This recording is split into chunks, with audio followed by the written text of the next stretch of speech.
McDermott likes the dreadlock powers. We got the Nosebleeds show coming at you the day after the first day of the NFL draft. As always, Dave Hassett, Josh Barnum. I'm going to do the window up a little bit here. Seagull's coming in? Yeah, Seagull's coming in. Going to talk draft a little bit, but before I do that, going to mention real quick the Las Vegas Golden Knights. Oh, man. Scoring a touchdown yesterday, pitching a shutout. 12th career shutout. Marc-Andre Fleury. Yo, the dude is stepping up, and he always does in the playoffs. I mean, everybody was sleeping on him. So Vegas Golden Knights, good game one. 7 win. different scorers. Yeah, that's insane too. You That's don't incredible. you don't see that happen too much. Besides that, I only watched like the first 10, 12 picks of the draft last night because I was going back between watching Giannis and the Penguins game. Freaking Sabres. Penguins game, watching that, and they scored 3 goals in 5 minutes, so that was fun. We'll get to that. But the NFL draft, I was shocked, as most people probably were, with Baker Mayfield going number 1. But are we really shocked? Not right. That's the thing. Are we really knew the shocked? Browns were going to do the Browns thing, right? So here's the thing. I like Baker Mayfield. I think he's a winner. Now, if you have the number 1 pick and the number 4 pick, I think it was a stupid decision taking him number 1. I think could have probably got him number 4. They were talking about the Bills maybe getting him at number 12.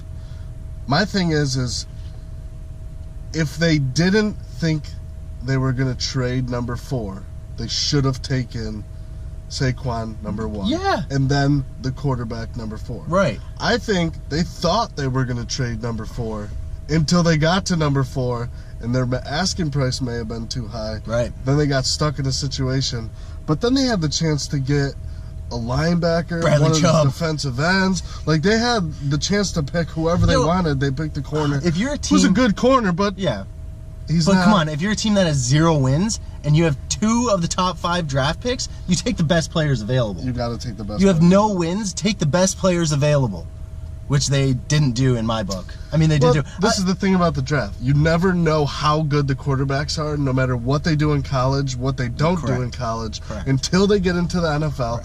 With that surrounding, how they react in the preseason, how they react in the games. So the number 1 pick could be the worst pick. The number 1 pick could be the best pick. Yep. You could have somebody come out of the later rounds. You never really know. So are they really idiots right now? They sure look like it, but they may not be. Yeah.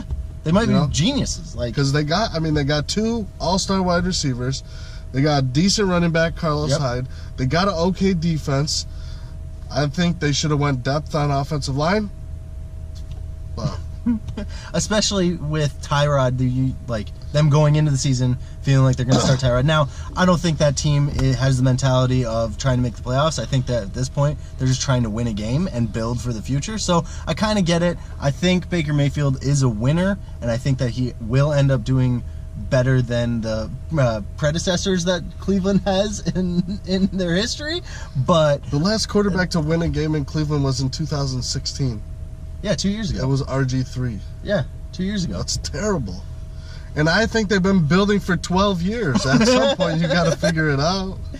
The Giants took Saquon Barkley, which makes sense.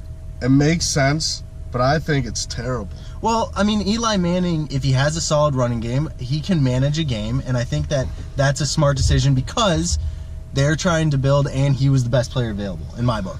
I don't think they needed a quarterback, but I thought the play here would have been the Giants move back, right, so that they could get more draft capital. They need some offensive linemen. They could use a running back, but is that running back going to be I mean, he's going to be a good running back. He's going to probably be a Pro Bowler at some point in his career. He's going to put up 1,000 yards rushing. Right. But is he the game changer that they need? Maybe. He might be. I think that was a good decision. I think it was a good decision if you're going to stay at 2. I thought it would have been a better decision to move back and get that capital because we know they have a lot of holes to fill, right? So, I mean, they could have used a defensive end. They need linemen. You know, the only way you're going to pass is if you're going to break it up. And I think Saquon can open it up for him. So I think that Cleveland made the Jets look brilliant. I think, and I heard this earlier, I think that every quarterback that went in the draft went to a good fit for themselves. Yeah, right? I agree. So I think Baker Mayfield fits in Cleveland. That blue collar, I'm going to fight, I'm going to talk shit, I'm going to do this, but I'm going to work hard and I'm going to try to make something. Darnold is like that pretty boy, wants to be like Broadway, I don't know how good he is. I wasn't sold on him. He's probably, out of all 5 of them, the best one coming into the draft. Yep. Doesn't mean he's going to be the best one on the other side of the draft, but I think he was the best one coming into the draft. I mean, it is speculation, but I think the Jets if I was made the a Jets, good decision. I'm thinking USC quarterback, curse. You can't have that mentality. You can't, but I mean, how many times are you going to get boned by a USC quarterback before you're going to realize that you can't do that anymore? You shouldn't do that anymore. I mean, yeah, I think that that was a really smart I think pick, it was though. smart. I think he's the best option at quarterback for that team. I think out of all the starters, out of all the quarterbacks, he's probably going to be a starter week. So the Denver Broncos also capitalized on Cleveland making a wild pick in my mind. Like I was saying, if you haven't won a game, you pick the best player available. They go with a cornerback who's a good cornerback, but there's a couple good corners in the draft available, right? Bradley Chubb is a beast. Game changer. And Denver just got, now they're, oh my goodness, Denver's defensive line is ridiculous. Who's going to play quarterback for them? Who cares? I mean, okay. You can win games without a quarterback, but you cannot sustain success without. One of the 5 Jets quarterback is going to play for Denver. I mean, they got 5. They got Bridgewater, they got Hackenberg, they got McCown, they got Darnold. They have a 5th one. I don't even know who he is because they have 5 of them. I can't keep track of that. Who knows? I don't think they know who their 5th guy is. Is it Sims? Honestly, I don't know. I saw it yesterday. It doesn't matter. They're gonna have to cut 3 of them. Right.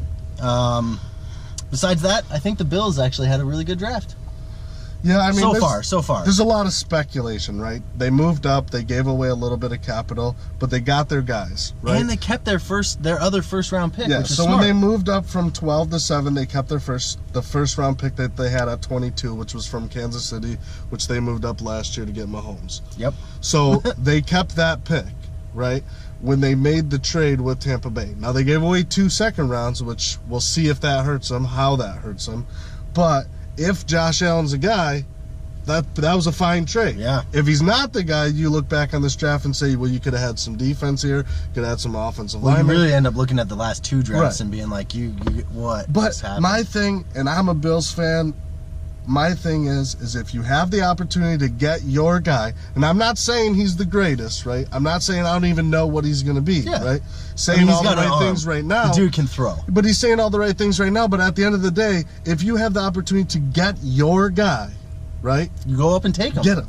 Right? Yeah. Not only did they get the guy that they wanted at quarterback, they got the linebacker they wanted too. So I think in their eyes, they made the right choices. Mm-hmm. Now there's a split decision, pretty much 50-50 between all of the experts. Right? Because these guys, I watched them on TV change their mind within 30 seconds. Yes. So the experts think that they gave up too much, this and that. But like I said, you could do Cleveland, right? You could draft 2 times in the first round for 5 years straight and never get a guy. Right.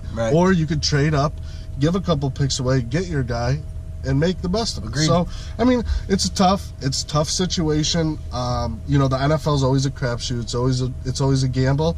But if you have the opportunity to scout the guy, like the guy, get the guy, if you give those picks and it plays off, you look like a genius. So, I like it, but 2 final things. One, people are freaking out. About Lamar Jackson going to Baltimore. Like, Flacco better be losing his mind. I think that in Baltimore's mind, they're like, well, we got to just take the best guy available. And they didn't think that he was going to fall to 32, so might as well take him, sit him behind Flacco for a year or 2, and then play. I'm actually surprised. I thought the Patriots would be the team to come back into the first round and get that pick. Yeah. That's what I thought. Now, I don't hate the pick. I don't think Lamar Jackson's going to start for that team anytime soon. Right. But I have a fear of that they use their first round pick, right? They have a franchise quarterback. They have decent wide receivers now. They have a good defense, right? Mm-hmm. You're making push for the playoffs, right? Now they're trying to build for the future behind it. I think that's smart. But the problem is, I think they may run into the same thing they ran into with Tyrod, right? He never played, and then they had to get rid of him because Flacco was still good. So I don't know. Obviously, only time will tell. I don't think they run into that because Flacco really is on that. He's on the out. Like right. But as an NFL quarterback, it only takes 1 year to get everybody back in love with you. You know what I'm saying? Because he had one of the most impressive runs in the playoffs when he won the Super Bowl. History, right? Yeah. But he has struggled since then. Yeah. And then the last thing, my Cowboys. My Cowboys. So this is the best part about this is I absolutely thought that the Cowboys would take Ridley and people would put him on the Dez pedestal, right? Because we know what happened, right? Dez got caught. Doesn't want to come, or couldn't come back. They don't want him back. Whatever happened, right? Right. I thought Ridley was the guy that they were going to take. They go with a linebacker. Linebacker. Right? Versatile linebacker. Pretty good.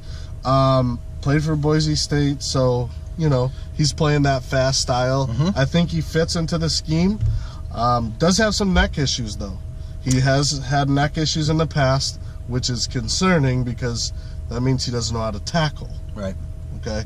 We don't need another Ryan Shazier on our hands breaking our necks on the field. But I do think it's a solid pick. They may have been able to get him a little bit lower. later. That's what I thought too. But I thought the Eagles were going to pick him at 32, and when he wasn't there, they were, because everything leading up to the draft was that was the Eagles guy. Right. So I don't hate the pick, but I think it's funny how everybody's flipping out because, you know, the Cowboys fans, they just want offense. They don't care about but I like it because you've got Sean Lee and you've got this young kid who's coming in. Sean Lee can kind of take him under his wing. And let's be honest, Sean Lee's not the most reliable guy when it comes to playing every week. For the last 5 years, he's missed like 5 games a season. He's not reliable at all. Right. So I think that's a really good pick because Sean Lee's got that leadership. He can show this kid, how to be a true leader on an NFL defense. And I think it'll be great for maybe not this year, but in future years. He will play this year. He'll play, but I think he'll end up being that Sean Lee in 4 or 5 years. Yeah. I think it's a solid pick. Obviously, there's a lot of question marks in Dallas with losing 2 wide receivers. There's so many wide receivers in the draft. You can pick up a wide receiver in the second round. Wide receiver is one of the most depleted fronts in this draft. So there was only 3 wide receivers that were first elevated round. Yes. talent. So the first couple rounds, there's a couple wide receivers. Now, the better of the wide receivers normally come late in the rounds. Yeah. The taller guys, the faster guys that haven't really got the chance or played in a run-style offense that didn't really get to showcase their talent, right? So Ridley falls into that category, I think. But putting him on Atlanta is going to be problems, okay? Because now you just separate. I mean, if he could be, I think, and they think, right, they being the experts, think that he'll be better in the NFL than he was in college. Because Alabama doesn't house the quarterbacks to be able to showcase a wide receiver. Right. So I think Matt Ryan will have a great time with him. Okay, but it'll also take a lot of pressure off Julio if he decides to activate his Twitter again. So I like that. That's a good note to end it on. It's definitely a good note to end it on. I mean, it was awesome, and it didn't happen how everyone thought it was going to happen. Not even close. And that's the best part about this draft is that it was just everyone was all over the place. Keep giving Cleveland 2 of the top 5 picks, and everybody will start scrambling because And then they mess it up. Well, we don't know. We don't know. They could have done really well. I think that they made some ill-advised decisions. Yeah, well, we'll see. I think it was fun. Like I said, I only watched the first half of it, really. It was a good... Because you don't need to sit there and watch 3 hours. Like, I can go and find out who everybody picked after. I'm going to watch the hockey and the basketball that's on because those are great. Well, yeah, I mean, the basketball was great. We're going to push a Game 7, which kind of sucks for both of those teams, right? Because everyone's waiting for them. The hockey was awesome. We got a great hockey game coming up tonight, Winnipeg. plays tonight. Don't speak too soon. Not everybody could be waiting for him because the Toronto series and the Cleveland series could be pushed to 7. Yeah, I guess you're right. I mean, they could be. I think if Cleveland doesn't win tonight, they may be in trouble. And I'm a huge supporter of Cleveland. I think they need to close it out tonight. I think Toronto, even if they lose tonight, I don't think they have a problem going back to Toronto and winning. No. I said Toronto would struggle in this series, but I also said they would. Washington's a bad matchup. Washington is a tough team to beat. John Wall was out for so long. Yeah. Anybody would struggle with it. Whatever. We're not here to talk basketball today. We'll do that next week. Everything. Yeah. Every day. Whatever. All right. Check us out on Facebook at Backyard Sports Media. We got the podcast going on Apple and Google and all the podcast apps. Just hit us up there. Feel free to leave some comments and chime in about how stupid we are if you want, and then we'll respond to you and tell you you're an idiot. Besides that, peace. See ya.